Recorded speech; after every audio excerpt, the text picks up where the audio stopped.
I never thought I'd be here, standing in front of my family, feeling like the only one who saw what was happening. It started off as just a little comment. Tom, my younger brother, had always been the type to throw around opinions without thinking. But that day, at dinner, he said something that stuck with me. "You're just lucky, that's all." I looked at him, and the rest of the family, their eyes shifting, waiting for me to respond. But I didn't. At least, not right away. I knew something was off. Something was bigger than what he was saying, but I couldn't put my finger on it. What I did know was that it wasn't the first time I'd been dismissed like this. Maybe it was the way Susan, my mom, always looked at me like I was just another kid who needed to grow up. Or maybe it was the way Tom spoke, like he was talking down to me, even though I was the one who had worked my ass off to get where I was. And there it was again, the doubt creeping in. The words lingered, and instead of snapping back, I kept my mouth shut. But I wasn't going to forget. Not this time. Why didn't I respond? Was I just letting it go, or was I waiting for something? I could feel the weight of that question pressing against my chest, like a dam ready to burst. But that's how it always was with my family. Things didn't get said out loud, but you felt them. You felt the tension. So, I waited. I always waited. I didn't say a word as Tom smirked, thinking he had won. I didn't challenge him. Maybe I should have. Maybe I should have stood up and told him exactly how I felt. But there was something in me that knew it wasn't just about being lucky. It wasn't about what they saw. It was something deeper. But what was it? I still didn't know. I wasn't about to let it slide this time. Tom's little comment wasn't going to define me. Not this time. But what did he mean by that? Was there something else behind his words? Was this all just a coincidence, or was there something they were hiding from me? The next few days after Tom's comment were strange, and I couldn't shake the feeling that something was shifting in the air. It wasn't just the casual dismissals anymore, there was something deeper brewing. I noticed the way Susan, my mom, began treating me differently. It wasn't obvious, not in a way that anyone else could see, but to me, it felt like every time I made a suggestion, she'd look at me like I was asking for too much. It was subtle, but it was there.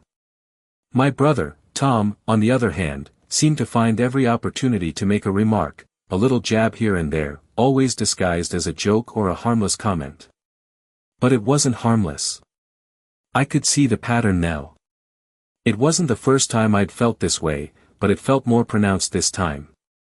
One night, after a family dinner where we'd all gathered at Susan's house, Tom dropped another one of his little comments. We were talking about the future, about what everyone was planning to do over the next few years. I had mentioned a promotion I was hoping to get at work, something I had worked tirelessly for, and then Tom said it, that same dismissive tone. "You know, you're always talking about your job like it's the only thing that matters. It's just luck that you even got where you are."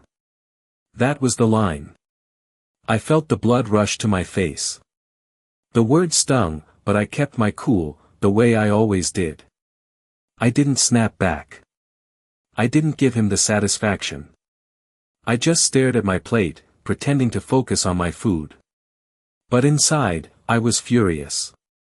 The room was quiet for a second, and I felt the weight of everyone's eyes on me. No one spoke up. No one defended me. It was as if they all just expected me to take it. And maybe that's what I had been doing, taking it. But why? Why had I stayed quiet this whole time? Was I afraid of causing a scene? Or was I just so used to being the underestimated one that I'd let it slide every single time? I had to admit, it wasn't just Tom. It was Susan too. The more I thought about it, the more I realized how much they controlled the narrative around me.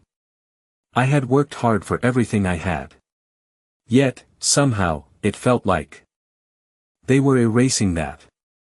They weren't just undermining me in front of others, they were rewriting the story in their minds, and I was just the lucky one.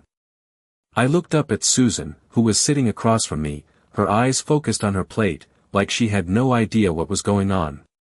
But I knew better. I could see the way she avoided looking at me directly. It wasn't just Tom anymore. It was them, both of them, conspiring without saying a word. They didn't need to say it out loud. It was in the way they acted, the way they expected me to just fall in line. And that's when I realized it, this wasn't just about me being lucky. It was about control.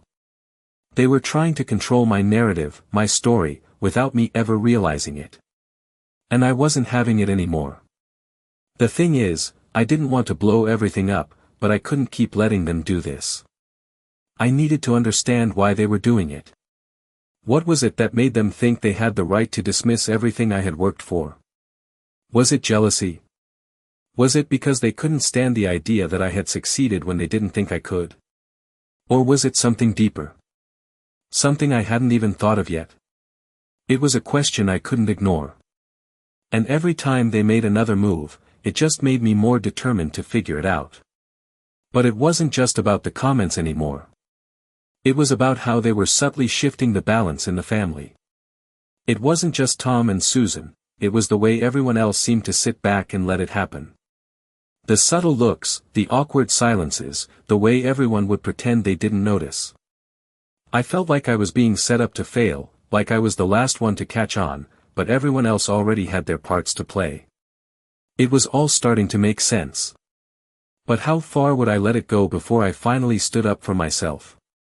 I didn't have the answer yet, but I could feel it building, like a pressure behind my ribs. Something had to give. And soon. I was beginning to feel the weight of everything, the subtle manipulations that had been building over time. It wasn't just Tom. Anymore, not just Susan either. It was all of them. Each little comment, each little suggestion that I wasn't good enough or that I didn't deserve what I had been adding up. And I was starting to realize that this wasn't just about being dismissed in small ways. This was control. They wanted to control the narrative, to control me. I had been blind to it for so long, but now it was like everything was coming into focus, and it felt suffocating. I started to notice how Susan would talk about my career. Whenever I mentioned work, she would ask in a tone that almost felt like a test, "How are you doing at the job, really?" As if there was something more to the question, as if my success wasn't legitimate, as if she didn't really believe I had earned it. It was the little things, the tiny ways she made me feel small without saying it outright. And Tom? Well, he was always quick to bring up how lucky I was, as if my hard work had nothing to do with it. "You know, you just happened to be in the right place at the right time," he'd say with a smirk. He wasn't just making conversation. He was making sure I knew that he thought I didn't deserve any of it. And all of this was happening under the surface. It wasn't out in the open, but it was there, building up. I could feel the tension in the air whenever we were together. At first, I thought I was just being sensitive. I thought I was overthinking it. But after a while, I couldn't ignore the pattern anymore. They were trying to control me, trying to make me feel like I was less than I was. And the worst part? They didn't even have to say it. They just did it. It was all in the way they looked at me, in the way they spoke to me. It was like they had decided that I wasn't worthy of being part of the conversation, that I was just a bystander in my own life. I couldn't believe I had let it go on for so long. Every time Tom opened his mouth, every time Susan gave me that look, I just stayed silent, thinking maybe it would pass, maybe they would stop. But it wasn't going to stop. And the more I stayed silent, the more it felt like they were winning. They were pushing me into a corner, and I was letting them. I couldn't let that happen anymore. So, one evening, after another one of Tom's remarks, I decided I had enough. We were sitting around the dinner table again, the whole family was there. I had been quiet for most of the evening, just observing, but I could feel the tension building. Tom was talking about his latest business venture, bragging about how he had landed a big client. Susan was nodding along, like everything he said was gold. I felt that familiar irritation bubbling up inside me, but I kept it in check. I wasn't going to let them have the satisfaction of seeing me get angry. But then, Tom made another comment. It's funny how you always act like your job is the most important thing. It's just luck, you know. I've seen people work harder than you, and they don't get half the breaks you do. I felt my stomach drop. The words hit me like a punch in the gut. I knew he was trying to make me feel small again, trying to make me doubt myself. But this time, something inside me snapped. I didn't say anything at first, but I felt my hand clench into a fist under the table. I wanted to yell at him, to tell him how wrong he was, to remind him how hard I had worked to get where I was. But I didn't. I just sat there, the anger rising inside me, and I kept my mouth shut. I could feel Susan's eyes on me, watching me like she was waiting for me to crack, waiting for me to say something that would give them an excuse to dismiss me even more. But I wasn't going to give them that satisfaction. I stayed silent, but my mind was racing. I kept asking myself why they did this. Why were they so determined to make me feel like I didn't deserve anything I had worked for? What was it about me that made them think they could control the narrative like this? I looked at my mom, and for the first time in a long time, I realized that I wasn't just angry at Tom. I was angry at her. Too. She had always been the one to protect him, to make sure he was never questioned. And I had always been the one left to fend for myself. I could see the way she avoided looking at me when things got tense. She wasn't supporting me, she was allowing this to happen. And in that moment, I realized that it wasn't just Tom's comments that hurt me. It was the fact that my own mother didn't step in. She was complicit in it. It hit me harder than anything Tom had said. It wasn't just that I was being dismissed by them, it was that they had both decided, consciously or unconsciously, that I wasn't worth defending. And that's when I realized I couldn't keep letting them treat me like this. I couldn't let them continue to push me down and take away everything I had worked for. But what was I going to do about it? I had stayed silent for so long, but now the silence felt deafening. I couldn't keep pretending like everything was fine. The pressure was building, and I had to figure out how to respond, how to stop them from controlling my life. I knew I had to stand up for myself, but I didn't know how. I had never been good at confrontation. I had always been the quiet one, the observer. But if I didn't speak up now, I was going to lose everything. I had to find a way to turn this around, to stop them from controlling my story. But how? The family gathering that evening felt like something out of a movie, except it wasn't a movie. It was real life, and it was slowly unraveling in front of me. It started out like any other family dinner at Susan's house, but I could feel the tension in the air. It was heavier tonight. The usual chatter about this and that was there, but there was something underneath it, like a pressure that was just waiting to break. Tom had already started with his usual jabs, and Susan was playing her part, smiling as she always did, pretending like everything was fine, but I wasn't fooled. As we sat around the table, I noticed the glances, the subtle shifts in energy. It was like everyone knew something was coming, but no one wanted to be the one to speak up. And that's when it happened. Tom made his move again. He'd been quiet for a while, and I almost thought maybe he was done for the night. But then, with that smug grin of his, he threw another punch. You know, he started, leaning back in his chair, I don't know why you're so surprised by your job situation. It's just luck.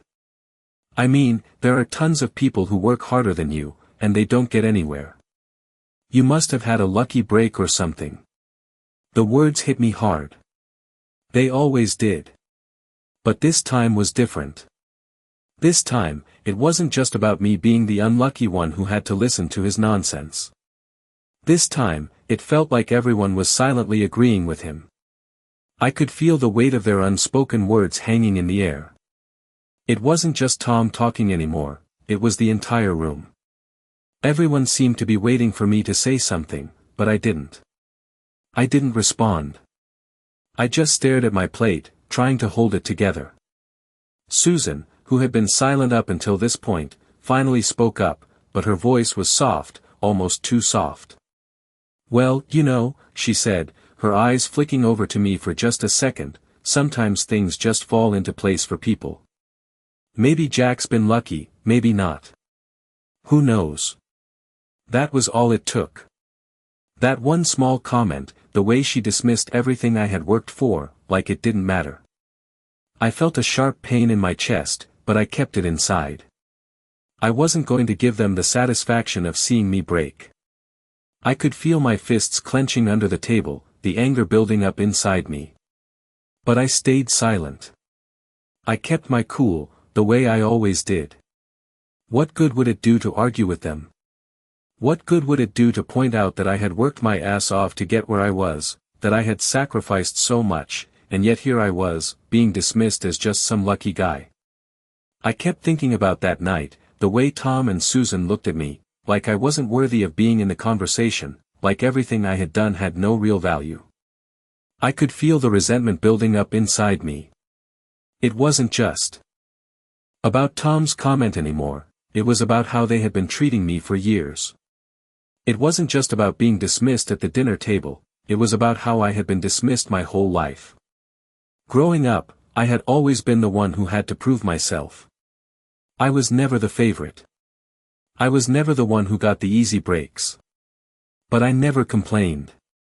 I never let it show. I just kept my head down and worked harder. And now, here I was, still being treated like I wasn't good enough. Like I was nothing more than some lucky guy who had happened to stumble into success. And in that moment, I realized something. I realized that I wasn't just angry at Tom. I wasn't just angry at Susan. I was angry at myself. I had allowed them to do this to me for so long.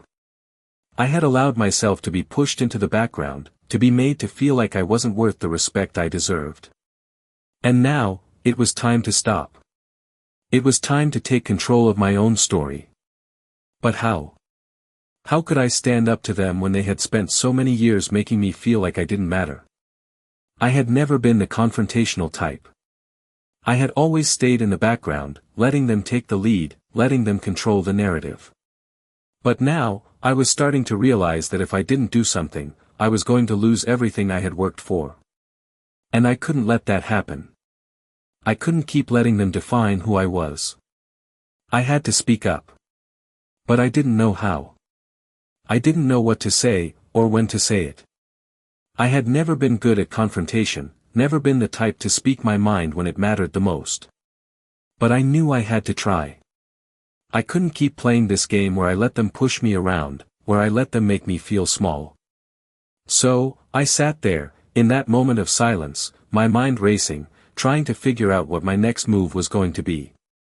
But all I could think about was how much longer I was going to take it. How much longer I was going to sit there and let them control me. How much longer I was going to stay silent while they slowly destroyed everything I had worked for.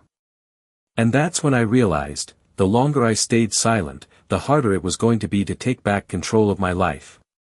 So, I made a decision. I wasn't going to stay quiet anymore. I wasn't going to let them push me around anymore. I was going to do whatever it took to finally make my voice heard. It was a week after that dinner, and I was still trying to process everything that had happened. I had been replaying the conversation in my head over and over again, wondering if I had done the right thing by staying silent. But deep down, I knew I hadn't. The tension at home was unbearable, and I felt more and more like a stranger in my own family. The comments from Tom and Susan had dug under my skin, and now it felt like a wound that wouldn't heal. I had been trying to keep the peace, trying to let things slide, but now I could see the bigger picture. It wasn't just about the comments. It wasn't just about me being dismissed. It was about control. They were trying to control my life, my decisions, my very identity. And I was letting them. But I couldn't let it continue. Not anymore. I couldn't ignore it, and I certainly couldn't let them keep walking all over me. So, I started paying closer attention. I started listening, really listening, to what was being said when I wasn't speaking. And that's when I heard it. One afternoon, I was at Susan's house again. The family was gathered, as usual, and I was trying my best to stay out of the conversation. I didn't want to make a scene, not yet anyway. But then, as I was sitting there, Susan and Tom started talking, and I overheard something that made my stomach drop. "Jack doesn't need to know about this," Susan said, her voice low, almost like she didn't want me to hear. "We can handle it ourselves. He doesn't need to be involved." At first, I thought I misheard. But then Tom replied, his tone laced with that same dismissive attitude I had grown so used to, "Yeah, he'll just mess things up. He doesn't have the head for this kind of thing." I felt a cold chill run through me. They were talking about me. They were making decisions without me, decisions that affected me, and they didn't even think I was capable of handling it. I had to hold myself back from standing up right then and there, from confronting them both about what I had just heard. But I didn't. I stayed in my seat, trying to keep my composure. I couldn't believe what I had just heard. How long had they been making decisions for me behind my back? How many times had they talked about me like I wasn't even there, like I wasn't even part of the family?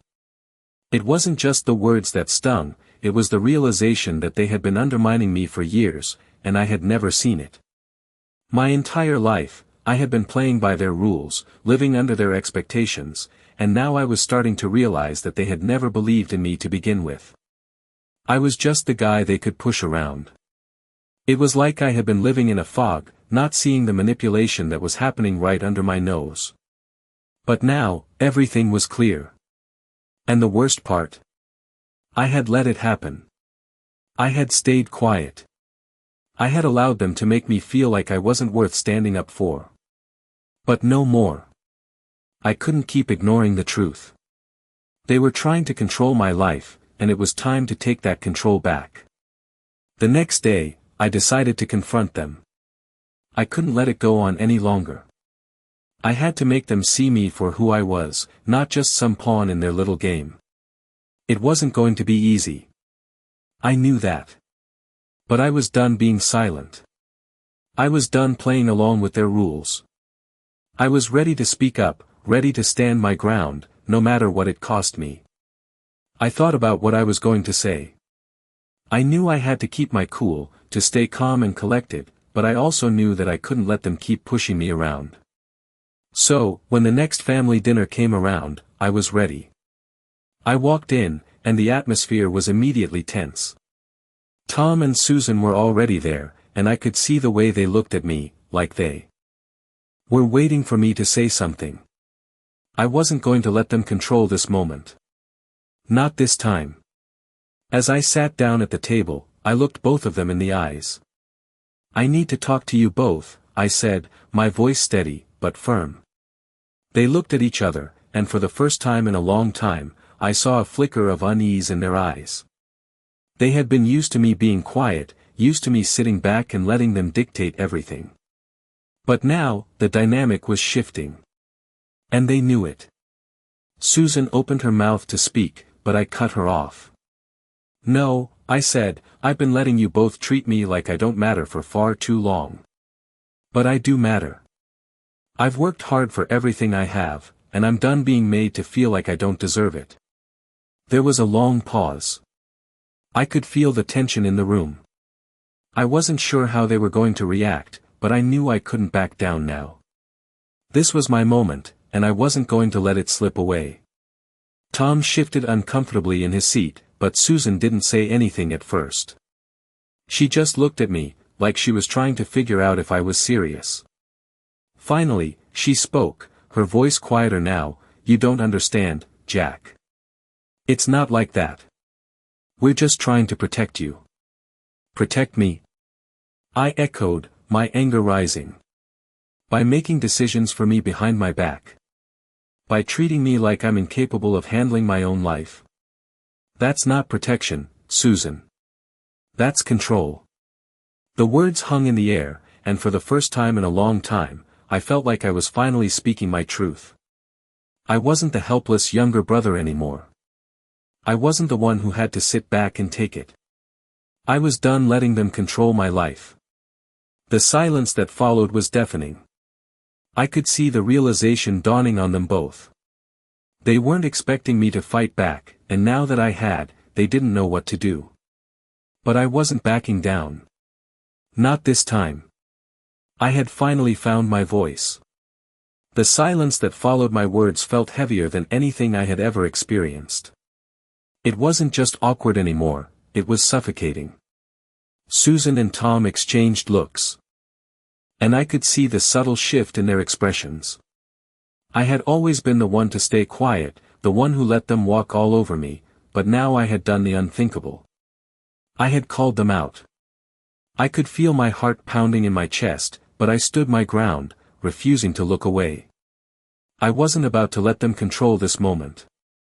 I wasn't the kid they used to boss around anymore. Tom cleared his throat first, shifting uncomfortably in his seat. "Jack, you're overreacting," he said, his voice dripping with that same condescending tone he always used. "We were just trying to help. You don't understand the pressure we're under. We're looking out for you." The words didn't make any sense. They never did.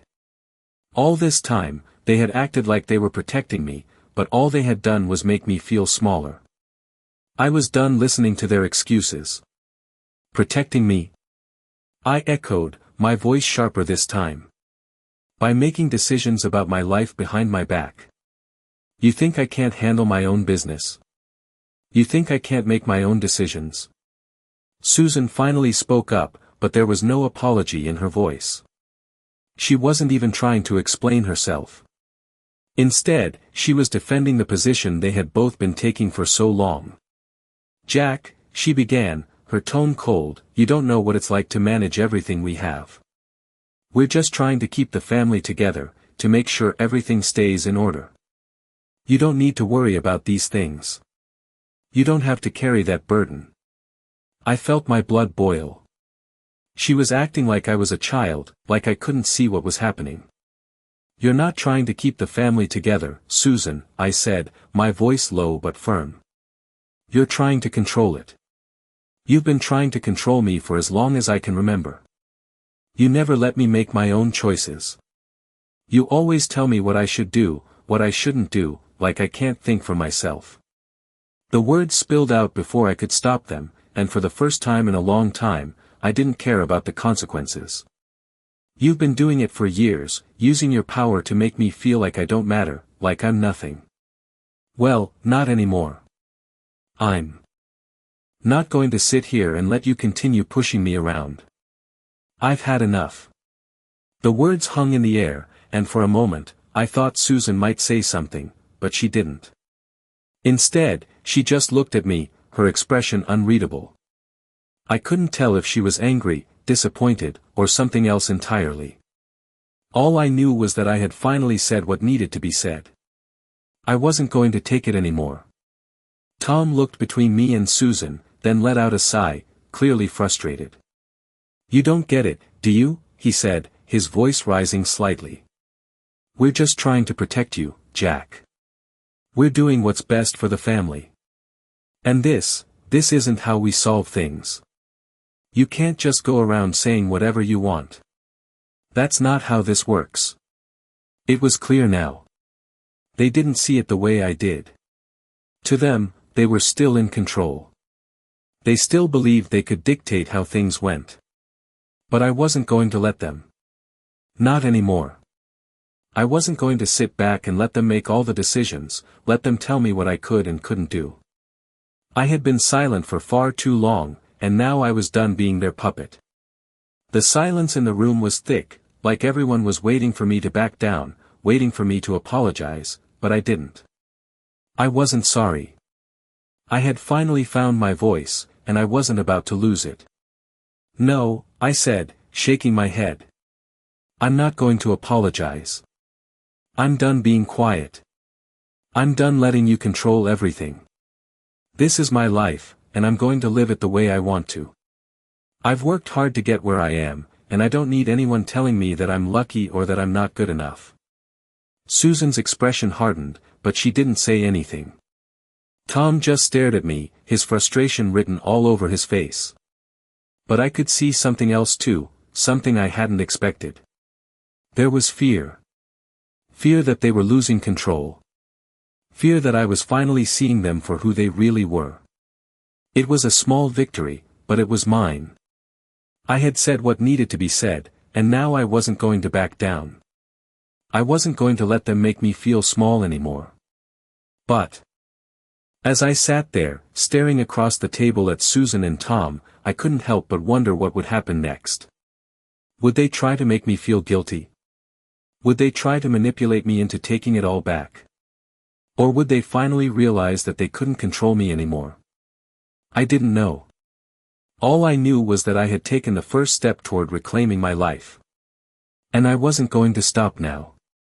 The tension in the room was unbearable, and I knew this wasn't over.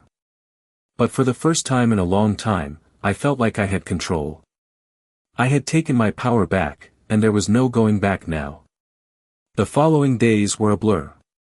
The tension that had hung in the air after that dinner didn't dissipate. It was like a weight that pressed down on everything, but no one dared to speak about it openly. Tom and Susan kept their distance, their faces stiff when they looked at me, as if they were still trying to process what had happened.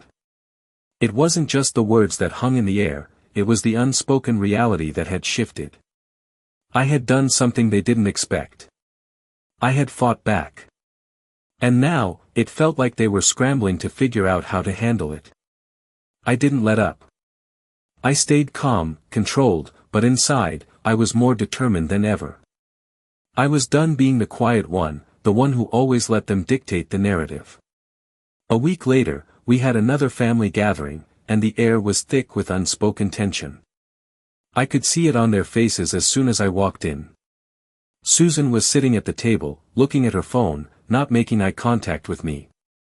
Tom was off to the side, pretending to be busy with something, but I could tell he was watching me out of the corner of his eye. It was like they didn't know how to act anymore. And that, in a way, was a small victory. I had disrupted their control, and now they were the ones who were unsure. As the night went on, I could feel the awkwardness lingering. The small talk felt forced. Every word out of Tom's mouth sounded like it was carefully calculated, like he was trying not to trigger me again. And Susan? She was just distant. Cold. It wasn't the usual casual dismissiveness. It was something more. She had always been the one to make me feel like I was lesser, like I had to constantly prove myself to her. But tonight, it was different. There was an edge to her silence, like she was unsure of how to proceed. It was almost as if she regretted the way things had gone down. And then, in the middle of the meal, something shifted. Susan put her phone down and finally looked at me. It wasn't the usual cold stare, but something softer, more vulnerable. "Jack," she started, her voice quieter than usual, "I've been thinking about what you said the other night. And, maybe I've been too hard on you." I froze. It wasn't the apology I was expecting, but it was something. Something I hadn't heard from her before. "You've worked hard, and I guess I haven't really seen that." Her words were slow, almost measured, like she was trying to process her own feelings as she spoke. I wasn't sure how to respond. Part of me wanted to jump in and say that I'd always been working hard, that I had always earned everything I had. But another part of me, the part that was still guarded from years of being undermined, held back. I didn't want to get my hopes up. "It's not just about working hard," I said, my voice steady, though I could feel my emotions building. "It's about being treated like I don't matter. It's about being made to feel like everything I do is because of luck, like none of it's real. I've had enough of that." The silence that followed was heavy. I could see Susan's eyes flicker with something I hadn't seen in a long time, regret. Maybe even guilt. It wasn't the usual dismissive look she gave me. She wasn't looking down on me anymore. And for the first time, I felt like she was actually listening. But just as quickly as that vulnerability appeared, it vanished. Susan sat back in her chair, crossing her arms, her expression hardening once again. "I don't know if I can just forget everything," she said, her voice more defensive this time. "It's not that simple. You don't know the pressure we're under, Jack.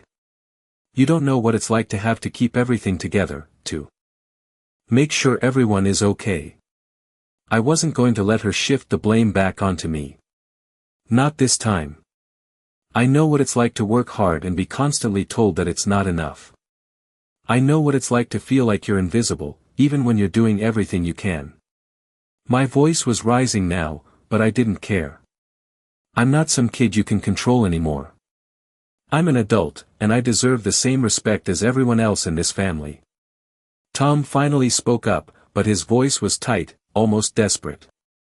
Jack, we didn't mean to make you feel that way, he said, his tone softer than usual, though still laced with that sense of superiority. We just want what's best for you. We're just trying to help you. The words sounded empty now, like they were rehearsed, like they had said them so many times before that they no longer held any weight. I don't need your help, Tom, I said, my eyes narrowing. I need you to respect me. I need you to stop treating me like I'm incapable of handling my own life. The room went silent again, but this time, I didn't feel the weight of their silence. This time, it felt different. It felt like they were finally hearing me, even if they didn't want to admit it. Even if they still couldn't fully understand what I was saying, I knew they couldn't ignore me anymore. And in that moment, something inside me shifted. I had taken control. I had said what I needed to say. And even if it wasn't perfect, even if they didn't fully understand, it didn't matter. I wasn't going to let them keep running my life. The power dynamic in the room had changed. I had drawn my line in the sand, and they knew it. The next few days were tense, but they were different. I wasn't just sitting back and waiting for things to happen anymore. I was standing up for myself, and for the first time, I could feel a sense of freedom that I hadn't felt in years. The control was mine now. The shift in the family dynamic was undeniable. I had done it, I had finally confronted them, and the control they once had over me was slipping away, piece by piece. But just when I thought the hardest part was behind me, the truth came crashing down. I had no idea how much they had kept from me, how deep the manipulation ran, or how much they had been hiding for years. It all started when I noticed Susan acting strangely. She had been distant ever since our conversation at dinner, but this time, she wasn't just avoiding eye contact. She was avoiding everything. Her demeanor was colder than usual, like she had shut herself off from me completely. It was during one of those rare moments when the house was quiet, and we were alone that I noticed something. Susan was sitting at the kitchen table, staring at a stack of papers. I hadn't seen her act like this before, and it immediately piqued my curiosity. She wasn't her usual self, pretending like everything was fine. No, this time, she was different. There was a sense of urgency in her movements, a nervous energy in the way she handled the documents. The papers were stacked neatly, but the way she kept glancing over her shoulder made me wonder what she was hiding. I tried to ignore it at first, thinking it was just my mind playing tricks on me, but it wasn't. The more I watched her, the more I realized that something was off. She wasn't acting like the person I had known all my life. And that's when it hit me, there was something she wasn't telling me. Something bigger than I could have imagined. The next day, I decided to confront her again, but this time, I wasn't going to let it slide. I walked into the kitchen, where Susan was sitting with the same stack of papers in front of her. She didn't even look up when I entered, but I could feel her stiffen as I got closer. "What are you working on?" I asked, trying to sound casual, but the words came out sharper than I intended. She didn't answer right away, and the silence between us was thick with tension. Finally, she looked up, but it wasn't the usual dismissive look she used to give me. This time, there was something more, something that made me question everything I thought I knew about her. "It's nothing," she said quickly, trying to shove the papers aside. But it was too late. I had already seen enough. The documents weren't just random papers. They were legal documents, documents that had to do with the family estate. Suddenly, everything started to make sense. The way Susan had always controlled every decision, the way she had never let me in on anything important, it all clicked. She wasn't just controlling me, she was controlling everything. And now, she was hiding something from me. Something that affected me, my future, and everything I had worked for. "What's going on, Susan?" I asked, my voice steady but filled with a newfound determination. "What are you hiding from me?" Her face paled, and I could see the panic in her eyes for the first time. She wasn't the confident, composed mother I had always known. This time, she was cornered. "Jack, it's not what you think," she said, her voice shaking. "I never meant for you to find out like this." I didn't say anything. I just waited, my heart racing as I tried to piece everything together. The weight of the moment hung heavy in the air. I wasn't going to let her brush this off, not after everything. "You've been making decisions for the family behind my back, haven't you?" I said, the anger and betrayal rising in my chest. "You've been controlling everything, and now you're hiding something from me." Her eyes filled with tears, but she quickly wiped them away, refusing to let them fall. "Jack, I was trying to protect you," she said, her voice low. "I didn't want you to know because I didn't think you could handle it. The family's finances, everything, is more complicated than you think. I didn't want to burden you with it." I stared at her, incredulous. "Burden me? You've been making decisions for me, for all of us, without even giving me a choice. You've been hiding everything, and you expect me to just accept it? Like I'm incapable of handling anything?" I felt the heat rise in my chest, the years of being pushed around, of being treated like I didn't matter, boiling over. "You've been treating me like I'm stupid. Like I don't have a right to know what's going on in my own life." "Well, I do have a right. I have a right to know what's happening." Susan's eyes hardened, and for a moment, I saw the woman I had always known, the one who had always had control, who had always been so sure of herself. But this time, I wasn't backing down. "Jack," she said, her voice calm now, but still carrying that air of authority. "This is bigger than you think. There are things you don't understand." "Then make me understand," I replied, my voice firm. "Tell me the truth. Don't keep hiding things from me." For a moment, Susan didn't say anything. The room was silent, and I could hear the ticking of the clock in the background, each second feeling like a weight pressing on my chest. Finally, she sighed, her shoulders slumping. "You're right," she said quietly. "I've been hiding things, and I shouldn't have. But I didn't know how to tell you. I didn't know how to explain it." She paused, taking a deep breath before continuing. "There's money missing. Family money. And I've been trying to cover it up. I've been trying to fix it without involving you." My heart dropped. I couldn't believe what I was hearing. All this time, all the control, all the secrecy, it was because of money. The very thing that had caused so much pain in our family was now the thing that had been keeping us apart. The trust one had placed in my own mother had been shattered. "How long has this been going on?" I asked, my voice trembling with disbelief. "How long have you been hiding this from me?" "A long time," she said quietly. "Too long. And now I don't know how to fix it." I sat there in shock, trying to process everything she had just said. The weight of the truth hit me like a ton of bricks. My family, the people I had trusted most in the world, had been lying to me all along. And now, everything was changing. But even though the truth hurt, I knew one thing for sure, I wasn't going to let them control me anymore. I wasn't going to let this go. The power had shifted, and it was my turn to take control of my life. The truth had finally come out, and nothing was ever going to be the same again.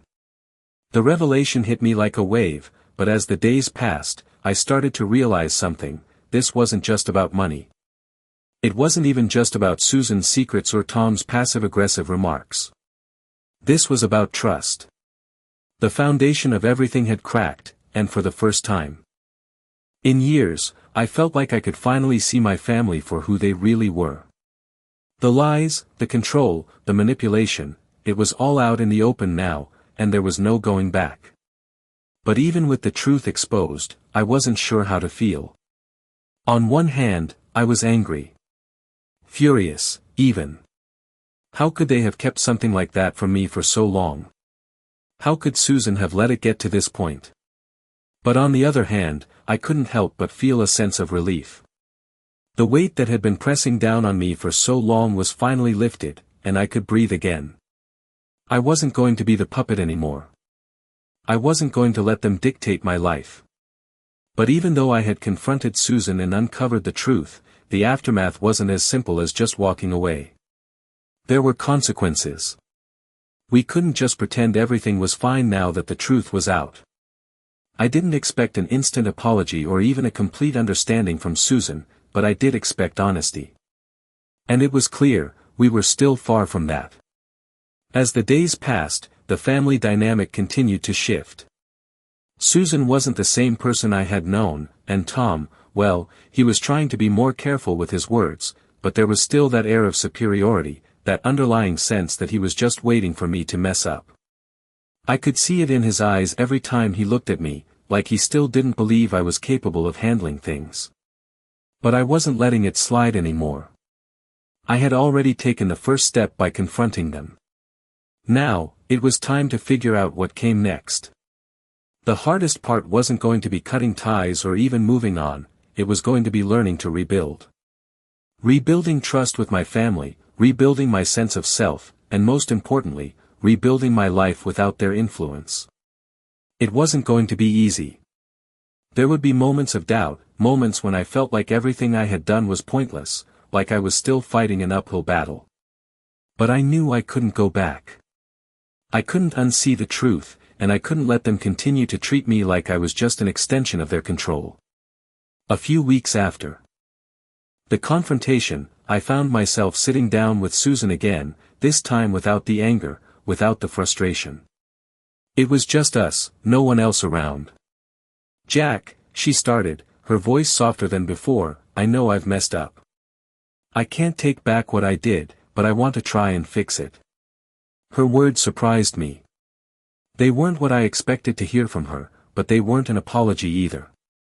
It was more like an admission of guilt, a recognition that maybe, just maybe, she had gone too far. "I don't know if I can forgive you right away," I replied honestly, trying to keep my emotions in check. "But I'm willing to try. I need time. We both need time." Susan nodded, understanding that this wasn't going to be resolved overnight. But for the first time, I felt like we were on the same page. There was no pretending anymore. No more manipulation. It was a step in the right direction, and though it was small, it was a step I wasn't going to take for granted. As for Tom, well, that was still a work in progress. I wasn't sure if he had fully understood the impact of what had happened or if he was still holding on to his own sense of superiority.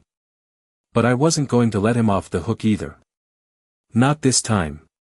I had to stand my ground, not just for me, but for the life I was building without them controlling every move I made. And the hardest part? Coming to terms with the fact that my family, the people I had trusted most in the world, had betrayed me. But that wasn't something I could change. What I could change was how I moved forward. I could stop letting their opinions define me. I could stop allowing them to make me feel like I was lucky rather than deserving of everything I had achieved. The truth had come out, and though it had hurt, it had also set me free. And as I stood there, looking out at my family, I realized something important. I wasn't the same person anymore. I was stronger. I had learned how to stand up for myself, how to reclaim my power. And no matter what came next, I wasn't going to let anyone take that away from me. It wasn't just about winning the fight. It was about knowing that I had the strength to keep going, to keep moving forward, and to never let anyone make me feel small again.